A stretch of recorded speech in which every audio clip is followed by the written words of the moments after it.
Now to our top story. A TriMet bus driver crashes into 5 people walking in a crosswalk, killing 2, and that got us thinking, how did that driver not see them? So tonight we take you on a ride to see what it's like to sit behind that wheel. We all drive next to them and maybe even ride in them. Well, tonight we are going to see what it's like to drive a 17-ton TriMet bus.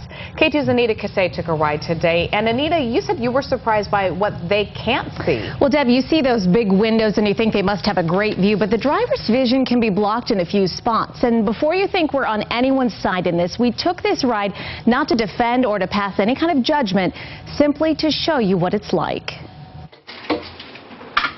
We are set to go. Greg Johnson drives a bus, but thinks like a psychic, anticipating what might happen at any moment. And we don't know what the motorists are going to do. We have no assurance that that pedestrian on the left is going to stop. TriMet agreed to take K2 for a ride through Portland's often narrow, busy streets. Johnson did the driving, Alan Morgan the talking. And it's a really tough job. A driver who makes it look easy and makes it look simple is doing so many things. Like maneuvering through traffic. Look at this car. It's going to swing wide into the bus lane before it goes back to its lane. Keeping tabs on pedestrians. So there's another jaywalker. Making room for bikes while ignoring whatever other distractions might be on their route.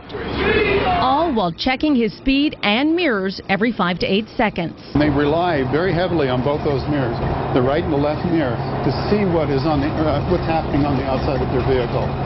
So they live and die by those mirrors. So we were surprised to hear the one on the left, one of the blind spots, and left turns, the greatest potential for a crash with a pedestrian. Think of me as a pedestrian on a street corner. That mirror is right about the height of my head, and for the operator to see me, he has to move to the side. That's called rocking and rolling. And if the operator simply leans in their seat and looks around that vision barrier, then they eliminate it. But the distraction they can't eliminate, and not on our trip, passengers, along with their fares, questions, and all their stops. Well, I've often likened this job to driving a large truck while operating a checkout stand at Safeway.